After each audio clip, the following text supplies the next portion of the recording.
வணக்கம். நான் உங்கள் அன்பான சயின்டிபிக் வேதிக் அஸ்ட்ராலஜர் அஸ்ட்ரோ ரஞ்சி பேசுகிறேன். நல்லது நினைப்போம், நல்லதே நடக்கும். தொடர்ந்து நம்மளுடைய சேனல்ல வரக்கூடிய வீடியோஸ் பார்த்துட்டு இருப்பீங்க நம்புறேன். அறிவியல் சார்ந்த ஜோதிட கருத்துக்கள், அதாவது சயின்டிபிக் வேதிக் அஸ்ட்ராலஜி முறையில எந்த விதத்திலும் நம்ம மிகைப்படுத்தாமல், எக்ஸாகரேட் பண்ணாமல், பரிகாரங்கள் மற்ற வேற மூட நம்பிக்கைக்குள்ள போகாமல், அந்த சாஸ்திரம் என்ன சொல்கிறது, கர்மா எப்படி செயல்படுகிறது, போன ஜென்மத்தில் செய்த பாவ புண்ணியங்கள் இந்த பிறவியில் நம் கண் முன்னாடி சாதகமான சம்பவங்களாகவும் சாதகமற்ற சம்பவங்களாகவும் வாழ்க்கை சம்பவங்களாகவும் நம்மளுடைய ஜாதகப்படி கோச்சாரப்படி எப்படி சம்பவங்கள் உருவெடுக்கிறதுங்கிறது அந்த ஒளி தத்துவம் அடிப்படையில உண்மையான ஜோதிட அறிவியல் சார்ந்த இந்திய வேத ஜோதிட முறையில நம்ம பார்த்து கொண்டிருக்கிறோம். அந்த வகையில இந்த வீடியோல மார்ச் மாதம் 2025 மேஷ ராசிக்காரர்களுக்கு எத்தகைய ஒரு பலாபலன்கள் நிறைந்ததாக இருக்கிறதுங்கிறது பார்க்கறதுக்கு முன்னாடி ஃபர்ஸ்ட் டைம் நம்ம சேனலுக்கு வரவங்க மறக்காம சப்ஸ்கிரைப் பண்ணுங்க. ஸோ தட் தொடர்ந்து நம்மளுடைய வீடியோஸ்ல உங்களை அடையும்.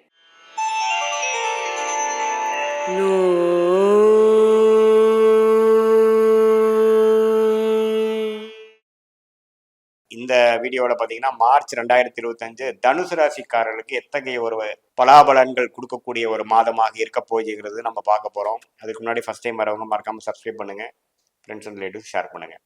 இப்போ பார்த்தீங்கன்னா தனுசு ராசிக்காரர்களுக்கு 2025 மார்ச் மாதம் எப்படி இருக்க போகுதுன்னு பார்க்கும்பொழுது ஆண்டு கிரகம் என்று சொல்லப்படுகிற குரு தனுசு ராசியோட அதிபதி பார்த்தீங்கன்னா 6ஆம் இடத்திலே நீடித்திருக்கிறார். சனி மாத கடைசியில் பார்த்தீங்கன்னா கடந்த 2 வருஷமாக 3ஆம் இடத்திலிருந்து ஓரளவுக்கு சுமாரான நல்ல பலன்களை கொடுத்துட்டு இருந்த சனி 4ஆம் இடத்துல அர்சாஸ்திர சனியாக மாறுகிறார். அடுத்த வாழ்க்கையில வேணுங்கிற அடுத்த ஒரு லெவல் ஆஃப் முயற்சிகள், முன்னேற்றங்கள், உழைப்புகள் கொடுக்கக்கூடிய அமைப்புகளுக்கு போறாருங்கிறது நம்ம தெரிஞ்சுக்கணும். அதுக்கு வேணுங்கிற ஒரு ஃபவுண்டேஷனை கொடுக்கக்கூடிய மாதமாக இருக்க போகுதுன்னு நம்ம பார்க்க போறோம்.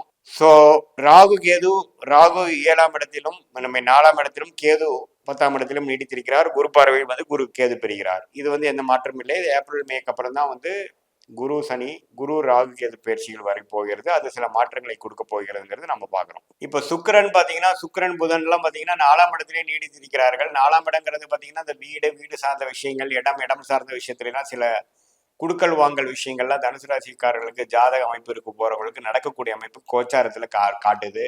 ஸோ ஒரு ப்ராப்பர்ட்டி கொடுக்கறது, ஒரு லிக்விடேட் பண்றது, அது மூலமா இன்னொரு ப்ராப்பர்ட்டி வாங்குறது, இன்வெஸ்ட் பண்றது, கடனை அடைக்கிறது, அது மாதிரி சில விஷயங்கள், இப்போ சுப விரயங்கள் செய்வது, அது மாதிரி விஷயங்கள்லாம் காட்டுது. தாயார் அது மாதிரி விஷயங்கள்ல கொஞ்சம் உடல்நல விஷயத்துல கான்சன்ட்ரேட் பண்ணக்கூடிய அமைப்புகள் காட்டுது. அதே சமயத்துல வாழ்க்கையில அடுத்த லெவல் ஆஃப் முன்னேற்றங்கள், வேலை, இப்போ ஐடி துறையில் இருக்கிறவங்களாம் பார்த்தீங்கன்னா ஒரு ப்ராஜெக்ட்ஸ், டைட்டான ப்ராஜெக்ட்ஸ் கிடைக்கிறது, ஒரு பிஸியான ஒரு அமைப்பு கொடுக்க போகுது. கடந்த 2 வருஷமா 3ஆம் இடத்து சனி பார்த்தீங்கன்னா ஒரு ஓய்வான தன்மை கொடுத்துருக்கும். இப்போ வாழ்க்கையை பிஸியாக போகுதுங்கிறது நம்ம தெரிஞ்சுக்கணும். ஏன்னா அர்த்தாச சனி பார்த்தீங்கன்னா சனியும் ராசியும் 10ஆம் பார்வையா பார்க்குறாரு, 10ஆம் வீட்டையும் பார்க்குறாரு. அப்படிங்கிறப்ப என்ன ஆகுனா ஓய்வான விஷயங்கள் முடிந்து அடுத்த விட முன்னேற்றத்துக்காக நம்ம அடுத்த லெவல் ஆஃப் படிநிலை ஆஃப் உழைக்க போகிறோம் அப்படிங்கிறது தெரிஞ்சுக்கணும். மாணவர்களும் பார்த்தீங்கன்னா இன்னும் கொஞ்சம் கடுமையாக உழைக்கக்கூடிய அமைப்புகள் வரப்போகிறது. இதுக்கு மேலே ஃப்ரீயாக இருக்க முடியாது. நிறையா உழைக்கக்கூடிய அமைப்புகள், சிரமம், லாங் ஹவர்ஸ் படிக்கக்கூடிய அமைப்புகள்லாம் கொடுக்குது. அதே சமயத்தில் வியாபாரிகள், தொழிலதிபர்கள், வேலையில் இருக்கிறவங்களுக்கு எல்லாமே பார்த்தீங்கன்னா வாழ்க்கை அடுத்த லெவல் ஆஃப் கெரியரில் ஒரு ப்ரொஃபைல் மாறுறது, அபிவிருத்தி பண்ணுறது, ஒரு இடத்த விட்டு ஒரு இடம் மாறுறது, இது எல்லாமே கொடுக்கக்கூடிய படலம் ஸ்டார்ட் ஆயிடுச்சு இந்த மாத கடைசியிலங்கிறது நம்ம தெரிஞ்சுக்கணும். அதே சமயத்தில் சூரியன் பார்த்தீங்கன்னா மாதத்தின் மிடில் 15ஆம் தேதி 4ஆம் இடத்துக்கு போறாரு. 3ஆம் இடத்துலேருந்து 9ஆம் இடம் கனெக்ட் ஆகி பாகிஸ்தான் இது கிடைத்து கொஞ்சம் அரசு சார்ந்த விஷயங்கள், அப்பா சார்ந்த விஷயங்கள், பூர்வீகத்தில் சில பெனிஃபிட்ஸ் வரக்கூடிய அமைப்பு ஃபர்ஸ்ட் ஹாஃப்ல கிடைக்கக்கூடிய அமைப்புகள் இருக்கு. ஸோ தகப்பனார் மூலமா சிலது வர வேண்டியது, சில பெனிஃபிட்ஸ் வர வேண்டியதெல்லாம் ஃபர்ஸ்ட் ஹாஃப்ல தனுசு ராசிக்காரர்களுக்கு ஜாதக அமைப்பு இருக்கும்போ தனுசு ராசிக்காரர்களுக்கு கிடைக்கக்கூடிய அமைப்புகள் உண்டு. கவர்மெண்ட் போஸ்டிங் அது மாதிரி எதிர்பார்த்துட்டு இருக்கிறவங்களுக்கு, காம்படிட்டிவ் எக்ஸாம் எழுதி ரிசல்ட் பார்க்குறவங்களுக்குலாம் கொஞ்சம் சாதகமான பலன்கள் இருந்து அதுக்கப்புறம் வேலையில் கொஞ்சம் பிஸியாக போகக்கூடிய அமைப்புகள் இருக்குங்கிறத தெரிஞ்சுக்கணும். ஸோ அது மாதிரி பல நல்ல அமைப்புகள் ஒரு கொடுக்கக்கூடிய அமைப்புகள் தனுசு ராசிக்காரர்களுக்கு.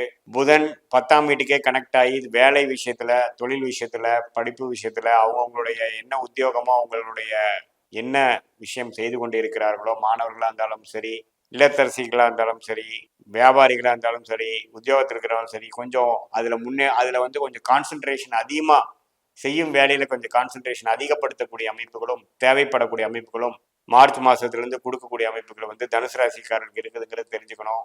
ஸோ கடந்த 2 வருஷமாக சொன்ன ஏனாதானன்றது விஷயங்கள்லாம் கொஞ்சம் கவனமாக செய்யக்கூடிய அமைப்பு, கொஞ்சம் அட்டென்ஷன் தேவைப்படக்கூடிய ஒரு சூழ்நிலை வந்து கிடைக்கக்கூடிய அமைப்புகள் உண்டு. இது வந்து மறைமுகமாக உங்களை முன்னேற்ற பாதைக்கு கொண்டு செல்ல போகிறதுங்கிறது தான் உண்மை. ஸோ ஓரளவுக்கு நல்ல ஒரு அமைப்புகள் வந்து தனுசு ராசிக்காரர்களுக்கு ஒரு மாற்றங்கள் நிறைந்த ஒரு மாதமாக இருக்குது. ஒரு அடுத்த 2 இயர்ஸுக்கு வேணுங்கிற ஒரு அடித்தளத்தை கொடுக்கக்கூடிய ஒரு ஃபவுண்டேஷனை கொடுக்கக்கூடிய ஒரு மாதமாக இருக்க போகுதுங்கிறது நாம தனுசு ராசிக்காரர்களுக்கு தெரிஞ்சுக்கணும். குரு வந்து நீடித்து 12ஆம் வீட்டையை பார்த்து 2ஆம் வீட்டை பார்க்கிறார். 10ஆம் வீட்டை பார்க்கும் பொழுது பார்த்தீங்கன்னா சில மாற்றங்கள், ஒரு ஃபாரின் டிராவல், வெளிமாநிலம் டிராவல், அது மாதிரி விஷயங்கள்லாம் கொடுக்கக்கூடிய அமைப்புகள் இருக்கு. சுப விரயங்கள் இருக்கு, சுபத்துவமான இன்வெஸ்ட்மெண்ட் இருக்கு. ஒரு புது வண்டி வாங்குறது, வீடு விற்கிறது, பழசை கொடுத்து புதுசு வாங்குறது, அது மாதிரிலாம் நிறைய அமைப்புகள் கொடுக்கக்கூடிய அமைப்புகள் உண்டு என்கிறது நீங்க தெரிஞ்சுக்கணும். இது பொதுவான பலன்களை தவிர உங்களுடைய ஜென்ம ஜாதகத்துல உங்க தசாபுக்திகள் எப்படி போய் கொண்டிருக்கிறது, உங்களுடைய லக்னம் என்ன, இந்த லக்னத்துக்கு தசநாதன் புக்திநாதன் என்ன ஆதிபத்தியம் பெறுகிறார்கள், உங்க லக்னாதிபதி வந்து எந்த ஆட்சி உச்சம் இருக்காரா, பகையில இருக்காரா, தசநாதன் எப்படி இருக்கிறார். இப்ப நான் சொன்ன கோச்சார் அமைப்புல வந்து நான் குரு, ராகு, சனி பயிற்சி எல்லாம் சொன்னோம் பார்த்தீங்களா, அதெல்லாம் வந்து இந்த ஜாதகத்தோட சேர்த்து பார்க்கும்போது உங்களுடைய ஷார்ட் டேர்ம் ஃபியூச்சர் எப்படி இருக்க போகுது, லாங் டேர்ம் ஃபியூச்சர் எப்படி இருக்க போகுது, எது மாதிரி முடிவுகள் எப்போ எடுக்கிறது, எது மாதிரி அமைப்புகள் காத்து கொண்டு இருக்கிறது உங்க வாழ்க்கையிலங்கிறதுலாம் துல்லியமாக தெரிஞ்சுக்கலாங்கிறது நீங்க தெரிஞ்சுக்கணும். இந்த அறிவியல் சார்ந்த இந்த வேத ஜோதிட முறையில பாத்தீங்கன்னா அதிகமா பரிகாரங்கள் அதெல்லாம் பார்க்காம உள்ளது உள்ளவாறு எப்படி இருக்குது, எதையும் மிகைப்படுத்தாமல் பார்க்கக்கூடிய அமைப்புகள் இருக்குங்கிறத தெரிஞ்சுக்கணும். இது பொதுவான பலன்கள் தான் அப்படிங்கிறது நீங்க நேயர்கள் புரிந்து கொள்ள வேண்டும். மீண்டும் மற்றொரு காணொலியில் சந்திப்போம். நன்றி, வணக்கம்.